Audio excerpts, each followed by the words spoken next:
Better Preach, Episode 79, Evangelizing Through Beauty with Jimmy Mitchell.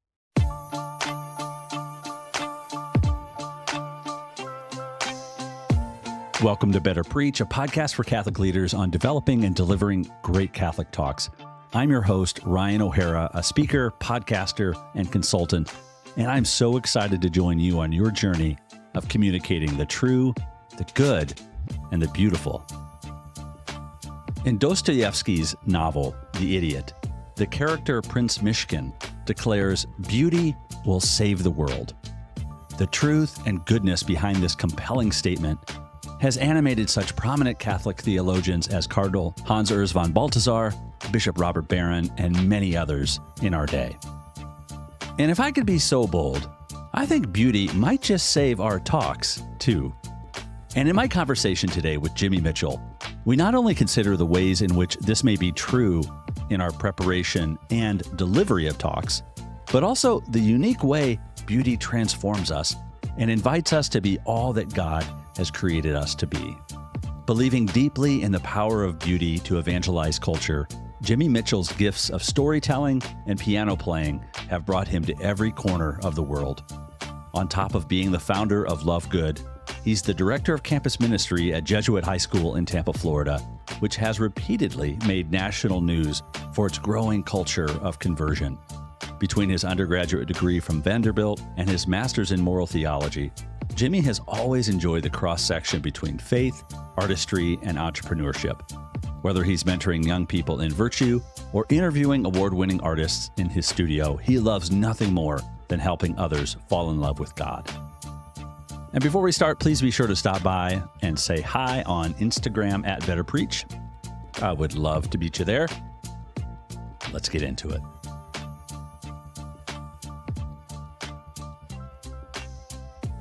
Jimmy Mitchell, welcome to the Better Preach podcast. I'm so excited to have you on the show today. Thanks for being here. Thanks, Ryan. It's great to be with you, man. You're welcome. I'm excited to have you. In the intro of each of my podcasts, I talk about kind of helping people communicate the true, the good, and the beautiful. And I didn't give that a whole lot of thought as I did, that just came out like the first time I recorded the intro. I'm like, oh, I kind of like that. And we talk a lot about the true and the good, but almost never, shame on me, about the beautiful and about beauty.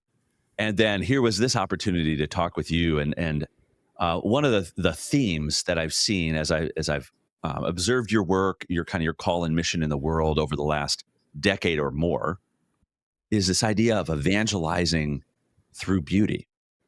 And I want to know first, why beauty? How did you land with such conviction on that piece of the puzzle? The quickest answer is because that's what did it for me. Yeah. I suppose all of us have a way of responding to God's love, responding to God's revelation in a way that is very, very personal. And then you can't help but want to reveal that same love to others, perhaps even in the same way. So I would say up until college, I had a pretty good formation, which is to say, we prayed before meals. We went to Mass on Sundays as a family. I was Catholic educated from 6th grade on. But I got to college, and then I didn't have a clue how to defend my faith. And so I pretty quickly dove deep into apologetics, everything from C.S. Lewis to Scott Hahn and everything in between.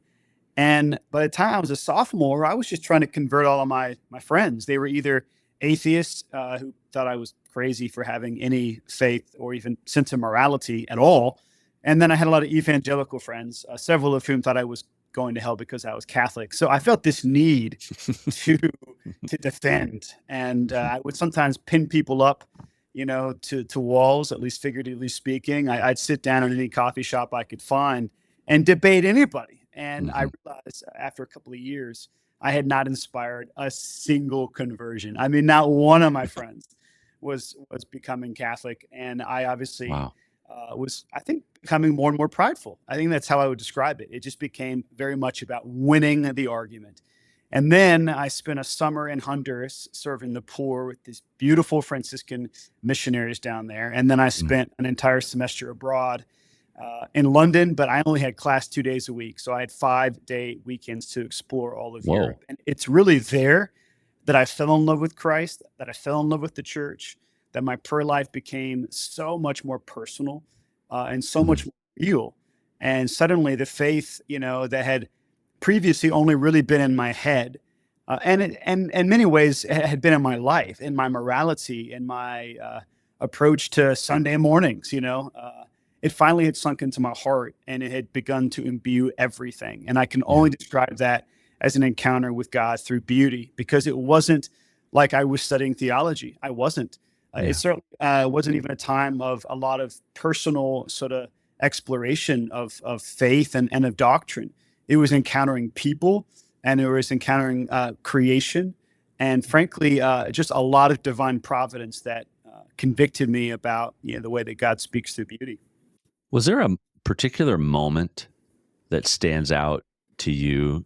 For example, when I was in Rome, we see all the things you see, the most stunning works of art, but it was a little bronze statue about 2 foot high, 3 feet wide of the Good Shepherd that moved my heart most profoundly when I was there. I wonder if there was a moment where, whether it was a work of art or it was the beauty in a person or in creation, that really captured your imagination. It's interesting you asked for a moment, because I would say most of my conversion has been, very much marked by moments. Yeah. I'm reading a book right now called The Power of Moments, not at all written by Christians. These are just a business leader and a psychologist coming together to really describe why it is that we can't help but remember particular moments more than others, and even then try to recreate those moments. And one of the things that they talk about, let's say you're at Disney World and you're exhausted because you're running around with your kids. It's blazing hot. The whole idea of Disney World is pretty great until you get there. But then when you get back home, you tend to actually only remember the good things. And the good things are often what they describe as the peak moment and then the final moment. So let's say at Disney World, the peak moment might have been, Space Mountain. Halfway through the day, you were able to cool down because it's an indoor roller coaster, but you also had that time in your life with your kids, right? And then the final moment being, when you're walking out of the park, and you've got the ice cream cone in the shape of Mickey Mouse's face and ears, right? Those are like very special moments, I suppose. You kind of forget everything in between. And I would say that 2006 was that year I just described, where I was 2 months in Honduras and then 4 months in Europe. And I would say if there was a peak moment, particularly in Honduras, it would have come at a time really of beautiful kind of self-realization that what I was doing there in Honduras was the very thing I wanted to do for the rest of my life. I had just gotten back from a backpacking trip. Me and my best friend, who were down there as missionaries together, had just hiked a volcano in the town next to us. We had, basically backpacked through ancient ruins, Mayan ruins. I mean, we had seen a lot of beauty, don't get me wrong, but it wasn't until we got back to the mission house there in Comayagua, Honduras, and there was suddenly this ocean. That's a bit of a hyperbole. There was just this huge group from North Georgia that was down there. The first group that we were basically going to take care of as they were on their mission trip. We were responsible for all of their logistics, but also their formation. And suddenly I realized this is what I want to do for the rest of my life. There was a young man, at the time, probably only 4 years younger than me, but I was in college. He was in high school. We became such good friends and stayed in such good touch as families, his family and mine, that here we are. It's now almost 20 years later, and we're still in touch like we grew up together. Wow. But it's because that experience changed his life as it did mine. And it wasn't just the Mayan ruins. It wasn't just, the volcano climb and the beauty of God's creation. It was the rolling up of our sleeves together to serve the poorest of the poor and creating these memories with people that you realize you could actually have an impact on. And in this case, this was my first real call to be an older brother, to be a bit of a mentor, and certainly to live a more apostolic life.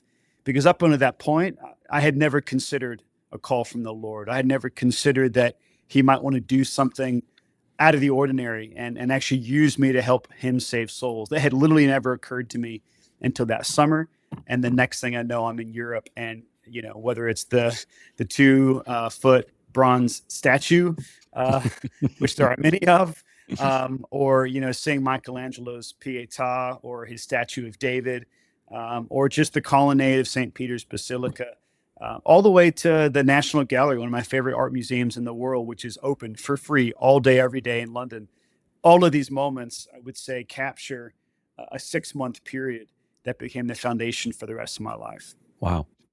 And it also sounds like the prologue was important too, though. Those few years, on campus in kind of these apologetic sword fights, and and everybody, no one's better, just bloodier, And I say that only because that was me. I know that very well. But that sounds like a really important prologue to this moment that was almost recognizably distinct from that season into this new season.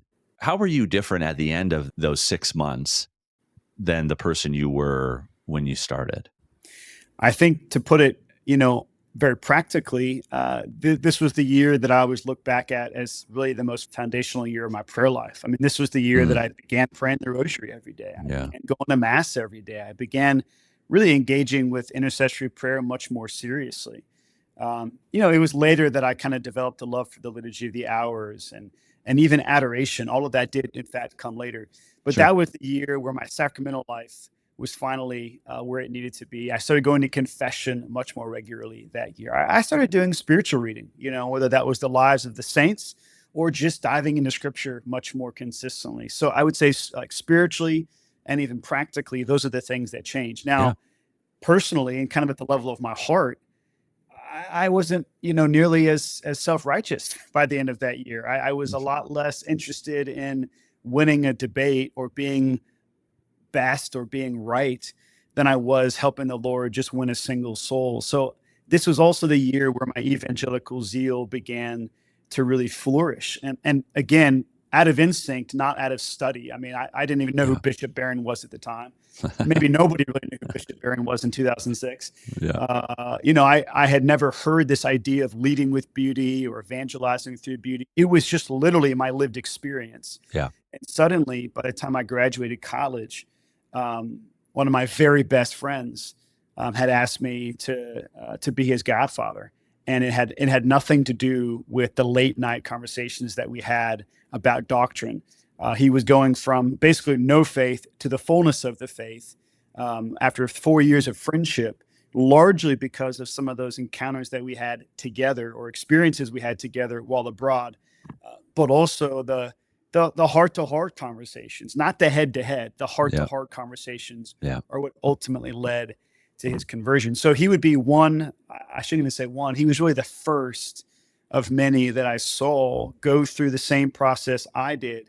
And now I'm at a school where we see between 18 and 20 of our students convert every single school year. We've had 75 in the last 4 years alone. And most of them would point to a powerful experience on a retreat or a pilgrimage abroad or a mission trip, in South Dakota. It's rarely, I shouldn't say it's rarely, because often what they're getting in the theology classroom every day is so solid. And there's no doubt these guys are smart. They want to be convinced of the truth of things. There's no doubt about that. But if you can couple that great intellectual formation with a lived experience that is really guided by beauty and this need that every man, that every one of us on planet Earth feels, which is to be in love with the one who made us and redeemed us. Well, beauty helps you get there. Beauty helps you fall in love with God, lest it become a merely intellectual enterprise. Yeah. Talk a little bit more about what is beauty? That's a massive philosophical question. Can you answer that, Jimmy? In a word. But I want to kind of dig into, how does beauty work on us? What does it do in us? It's a different way that we access this transcendent reality that is God. And is it a different, it's a type of language that God speaks? Again, I'm philosophically, I don't have the words. I'm just coming off the top of my head. How would you describe beauty and what it's doing in and through us as we encounter it? There are so many angles at which to answer that question. I'm going to choose one. It's Great. the one that I think makes the most sense and is easiest to remember. So, we talk about the human soul having three higher powers: the intellect, the will, and the passions. Now, we could talk about other powers that are uniquely human, like our memory and our imagination, but these are the things that make us distinct from the rest of God's creation. So, our intellect is obviously aligned with the truth. If you had to align each of the powers of the soul with one of the transcendentals, I think all of us could see the connection very easily between intellect and truth. Right. The will, which is our strength to choose what is good. If truth is knowing what is good, our will is our power to choose what is good. Well, that's actually aligned very nicely with the transcendental of goodness, right? That kind of moral component to things, the willpower to choose what is good. Okay, but then the passions we never talk about. The passions, which are basically our emotions. St. Thomas Aquinas says, well, the passions are good if they lead to good, and they're evil if they lead to evil.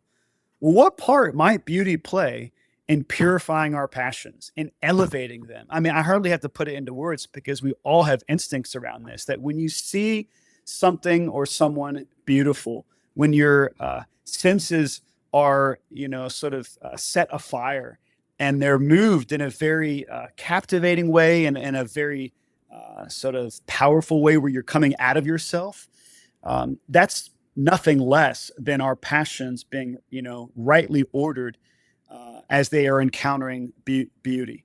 And with that actually comes a far greater sort of experience of what it means to be human, because it's not enough to just know what is true or to choose what is good. It's ultimately something that we have to want, So Thomas Aquinas, he says, no one ever talks about this, but it is actually a far more virtuous thing to choose the good with ease and spontaneity and joy. We have this idea of virtue always needing to be difficult, that you're more virtuous if you have to really overcome yourself. No, actually, if you don't have to overcome yourself because your soul is so rightly ordered, your passions are so well directed, that it's an easy thing to choose the good, that's more virtuous. And that's more human.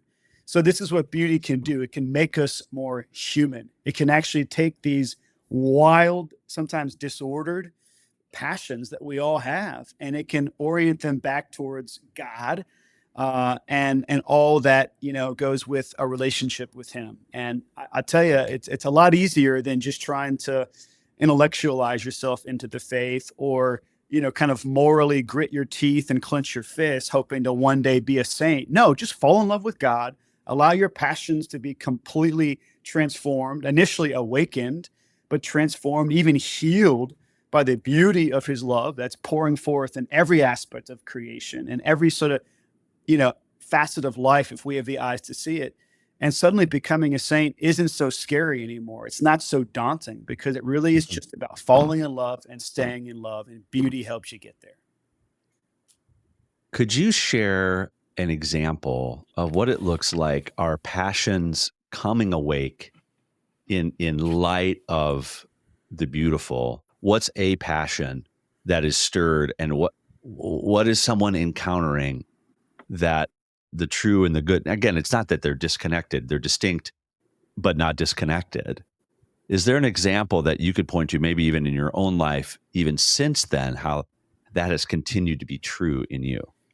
Two really quick examples. So it was not until probably my sophomore year of college that I really began this process, I would say, and even before I was abroad, before I was doing the missionary work in Central America, I was, for some reason, compelled to start praying that rosary every day. Yeah. And in so doing, fell in love with the Lord, particularly through His mother. And as that love grew, my interest, my attraction to sins against purity and chastity completely faded. I mean, it took about 40 days. It was Lent of my sophomore year of college And I had for years been trying to, conquer some of these sins. And that's even that very language goes to show you who was sitting on the throne, right? Like I was trying to conquer these sins that I struggle with. Like, y'all get out of yourself, Yeah. and Yeah. like let the Lord conquer them. And he chose to use Our Lady. And as I fell more in love with the beauty of the feminine heart and the feminine genius that I saw in the Blessed Mother, I could no longer be satisfied looking at porn. Those kinds of temptations and distractions and corruptions of beauty, they just lost their appeal. So that's a very personal example. Yeah. It sounds like it was one of those things that, I mean, certainly there was some volition on your part, a certain, willing away from that, but almost as though, like you said, with a certain ease that without even seeing it go, it faded. And Yes. that's that. I remember that experience as I drank a lot of beer in college. I always say I drank enough beer in college to last me the rest of my life. That's why I say that all the time. It's true. But there was a way in which, as I experienced conversion, that desire for alcohol and certainly drunkenness just kind of faded. And I didn't decide anything. And as I was immersing myself in prayer on a daily basis and the sacramental life, it just kind of faded to the background. I didn't determine that it would. Again, that's all I can describe it as, a certain fading. And it never came back. And I'm so happy. I'm not even happy that it went, because beer's fine. I don't have any problem with beer. Beer's great. But I didn't have a right ordered relationship with beer. And Jesus said, we're just going to kind of take that out. And it's just going to, it's okay. You don't even have to worry about it that it's gone. Just keep going. And there was a peace. It wasn't even there wasn't a hole there. There was a wholeness. And anyway, that's a little bit of almost what it sounds like you're describing. That's really well articulated. I think that kind of gets to the heart of even Augustine's famous line from the Confessions: our hearts are restless, they rest in you. I mean, there's a reason that we keep going back for more beer or more porn or whatever your vice is. We've all got our at a certain point, you want your heart's desires to be stilled. You want your heart's desires to be fulfilled, which will only happen in a perfect way in heaven. But every encounter with beauty this side of heaven is a foretaste of what's to come. And when we really begin to see it that way and look for it and be open to it, this is really what the gift of wonder and contemplation are all about. Suddenly life becomes just an adventure, and everything, even the greatest struggles, our continued sort of disorder with sin and our real kind of bearing and grinning it at times with the realities of life. Suddenly that even becomes full of hope, because you realize this will never have the final word, whether it's sin, whether it's suffering. My hope is ultimately in heaven. And I don't know how to conjure up hope. I only know how to receive it. And it seems that it most often happens in those glimpses of eternal life that I'll catch in a moment of beauty. And actually, that's really often our experience of delight when contemplating the truth. Like if I was to sit and read as long as most of my smartest friends do every day, then I would have all these moments of beauty that were very much inflamed by this encounter with truth. So I mean, it happens in every imaginable way. I just think we often don't give beauty enough credit, or we don't open ourselves up to all the possibilities for it. And I can't help but it's sort of like the elephant in the room. Everything about a screen, whether it's a laptop and work, or the scrolling and just the way in which our phones keep us looking down. There's so much embedded in the experience of screens today that probably, I'm guessing, they certainly inadvertently they cut us off from ways in which, whether it's reading, whether it's people, whether it's creation, whether it's artistic beauty, music, or art, or whatever, the way something live and something real, something that doesn't get mediated through glass. So there's a hole there as well. But it also may be, if you can just move those screens aside for just a little bit, imagine how quickly, if and I'm guessing you see this as you take, young men on a mission trip or a camping trip, and the screens are kind of set aside. Things start popping for them. Do you see that unfold? Yes, very, very beautiful story. In fact, in relation to this, so just 2 weeks ago, we took about 24 of our seniors on a silent retreat. And the guys know that, especially by the time they're seniors, the first thing they're going to do when they walk into a retreat center is drop their phones off in a plastic box, and they won't see them again for a few days. They're all breathing a sigh of relief as that happens. They're so grateful to be done with technology for a few days. I do think that's one of the most refreshing things about this generation coming up is they don't have this kind of infatuation with technology that millennials do, because millennials created them, and we all have egos. And so we just think we're the best generation ever because we brought the iPhone into existence. Gen Z could care less who brought the iPhone into existence. They only realize, one, the tool that it can be for their lives, but also the absolute addiction that it's become for most of them. And they're done with it. They're done with it. So they love being able to drop off their phones. Next thing you know, it takes about 24 hours for them to just quiet down and calm down and not be so stressed about school and sports and girlfriends, whatever's on their mind. So by day 2 of the silent retreat, they're really listening, and it's in a beautiful place, surrounded by lakes and forests, all that you could hope for. 3 great meals a day. We feed them very, very well, which is also an encounter with beauty. Let's not pretend otherwise. And by the last night, we do adoration. So it's from 10 p.m. until 7 a.m. All the guys sign up for an hour. One of the guys signed up for the 2 a.m. slot. I find out the next day he didn't leave until 4. He only needed to be there for an hour. He stayed for 2 hours. He went back to his cabin, did not want to go to sleep for some reason, felt prompted to then sit on his rocking chair outside of his cabin, overlooking the lake. And then suddenly he had an urge to write a letter to his deceased twin brother, all right, who had only died 2 years prior. And suddenly there was a flood of emotion and a flood of healing.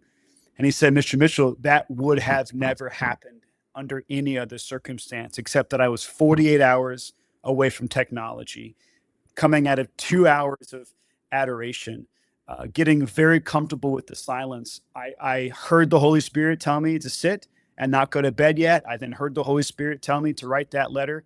And suddenly I felt closer to my brother than I have felt to him at any point in the last 2 years. And it's like a wound was finally healed.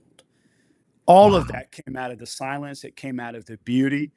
It came out of the detachment from technology. Wow. And, it took 48 hours for him to warm up and to even be prepared to receive that grace. But that for him will be one of the most significant graces of his entire life. I saw him on campus, actually not even the next day. I don't know how I didn't bump into him. It was the next Monday.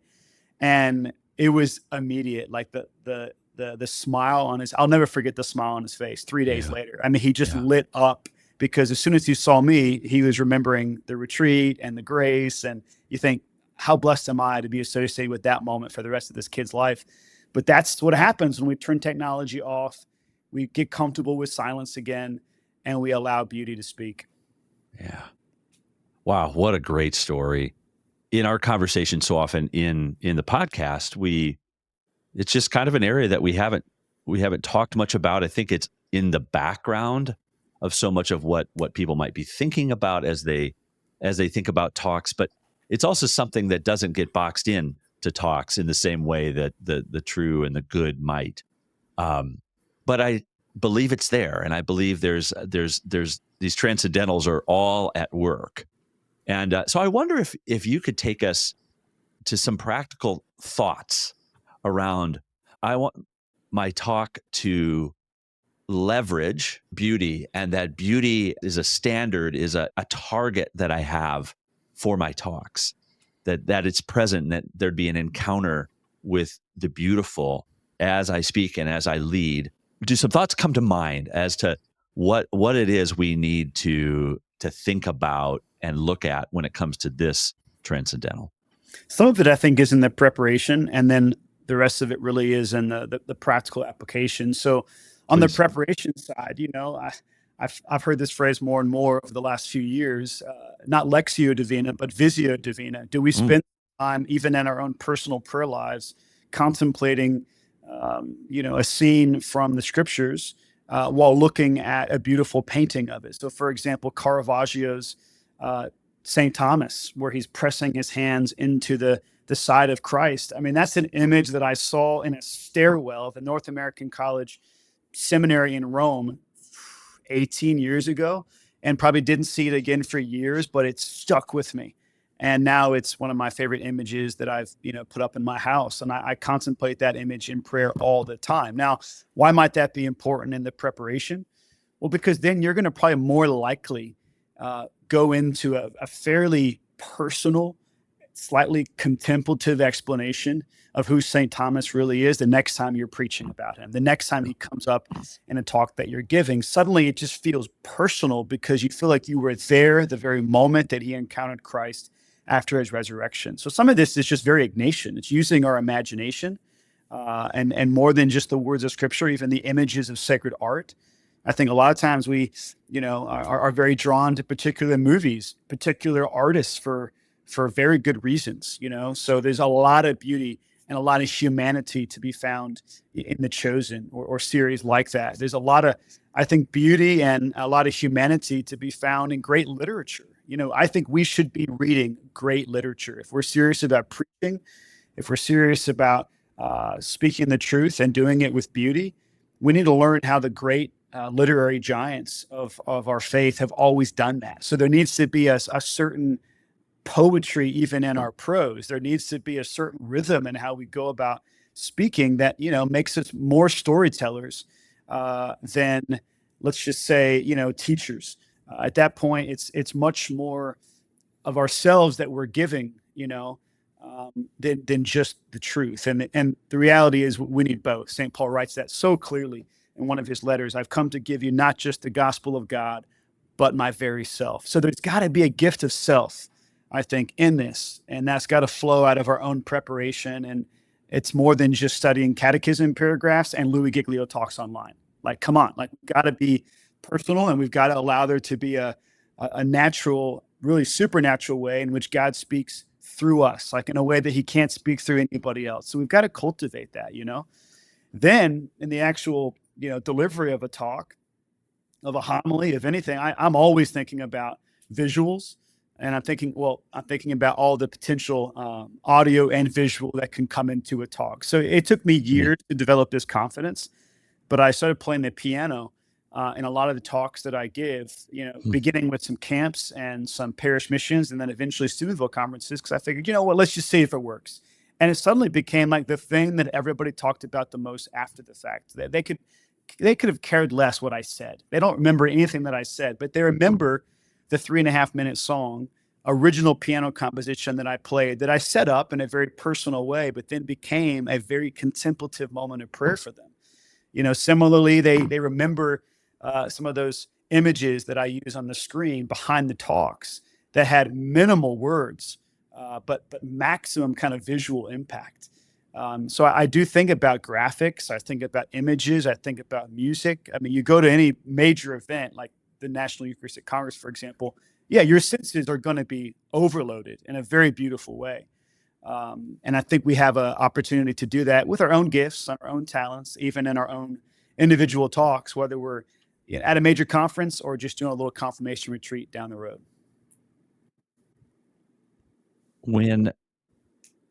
So I want to back into the first piece, Visio Divina, great literature, poetry and prose and storytelling.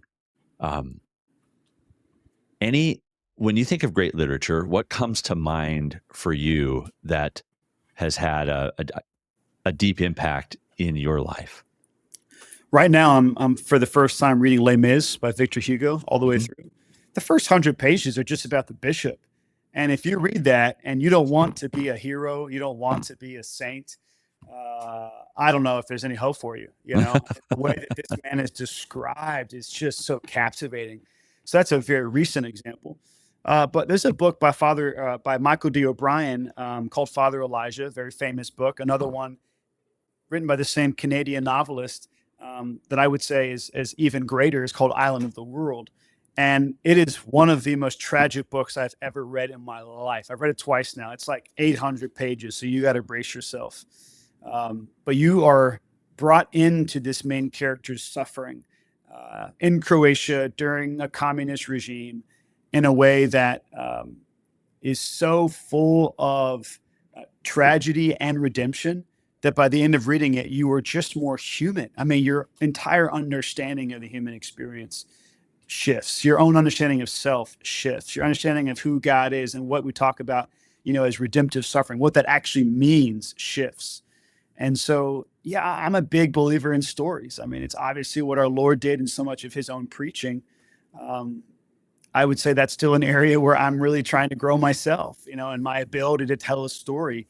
Not because I want to be known as a great orator, but because I want whatever I'm trying to say to hit people's hearts and to do it in a way that will last, not just a flash in the pan emotional high, but something that will pierce through. And this is, by the way, what I almost said 30 minutes ago when you first asked me, like, what is beauty? What's the difference? What's the power that it has?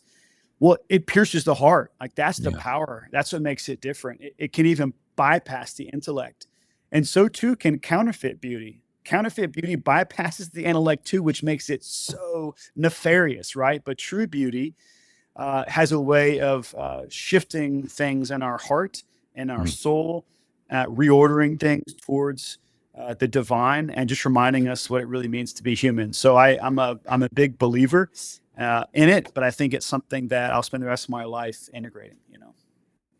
When you talk, so Visio Divina, it's fun. That's a term I hadn't heard or hadn't even thought of until about 4 or 5 years ago.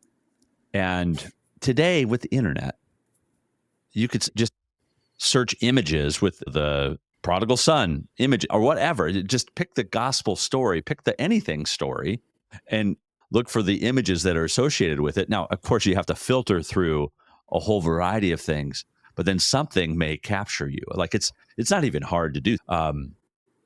I hadn't thought about bringing that into preparation. Certainly thought about reflecting on scripture and Lexio and all of that. But boy, what a beautiful example. I want to just kind of come to a close here and talk about the personal side of what makes a talk beautiful in bringing myself to the table. How do we leverage our personal stories? How do we leverage our lives and what the Lord has done? And how do we make that available in a beautiful way for others in these talks? It's funny. 17 years ago, I met my first Focus missionary. They were just coming to Vanderbilt, where I was a senior in Nashville, Tennessee. And I didn't know what to think. If anything, I was a little skeptical because we had some actually pretty bad campus ministry at Vanderbilt up until that point. So I didn't know what to expect. And one of the Focus missionaries said something that I'll never forget. And she said it like it was the most obvious thing in the world. She said, the greatest gift you could ever give somebody is your testimony. And I went through all the things that like maybe, would have been worth pushing back on. Like, well, like I can give someone my life. Wouldn't that be better than my testimony? And whatever, all kinds of silly responses. But the reason it stuck to me or stuck with me is because, I realize now fundamentally when it comes to the work of evangelization, she was right. It's like that quote from St. Paul VI, what the world wants is witnesses right now. Long before we teach, we must witness. Yeah. So what does it mean to make a gift of ourselves? Well, yeah, it means we've got to rip our hearts out sometimes and be vulnerable. It means that we've got to, not pretend like we've got it all together and speak from a place where we boast in our own weaknesses and allow God's power to come upon us, as St. Paul writes. I would say this is still a work in progress for me, especially now that I work at an all-boys school, because let's face it, there is a lot of testosterone on a campus full of 860 high school boys. And a lot of times it just feels like one man's ego battling up against another every day. And I do have to keep them in their place. Otherwise, they'll take over the classroom. They'll take over the whole school. So there's a level of spiritual authority or, just age that I need to not impose, but certainly expect, and, I think with time, I've realized that, if you don't also have many, many moments where they can see you in your humanity and realize that you're also struggling and striving for holiness, they'll never take you seriously in the moments where you're having to exercise authority anyways. So yeah, I think this is for me something that I'm learning every single day, that the best thing I can ever give is myself, my story, my own struggles, and to let God have all the glory, to let him be the clear sort of orientation of my life, so that even in my brokenness, even in my powerlessness, I'm pointing people to Christ. I think this is something that I'll spend the rest of my life really mastering. Wow. Jamie, where can people connect with you? And let's say too, just a year ago or so, a new book, Let Beauty Speak, published by Ignatius Press. Would love for people to check that out. Where could people best connect? Easiest place would be letbeautyspeak.com. I think that's where you can get not only the book, you can find my personal social media. It also links to Love Good Academy, which is a formation platform that we released a few years ago when the book actually hadn't come out to the public yet. There was sort of an advanced release sent to many of our Love Good patrons. And we have this really beautiful 10 or 11 course sort of formation platform now that we've built around it as well. So yeah, letbeautyspeak.com. Awesome. I hope people will check that out. Thank you for the ground you've covered today and kind of the way in which you've opened up this piece that has been in the background, but we haven't been able to feature it prominently. Thanks so much, Jimmy. Thanks, Ryan. God bless you, man.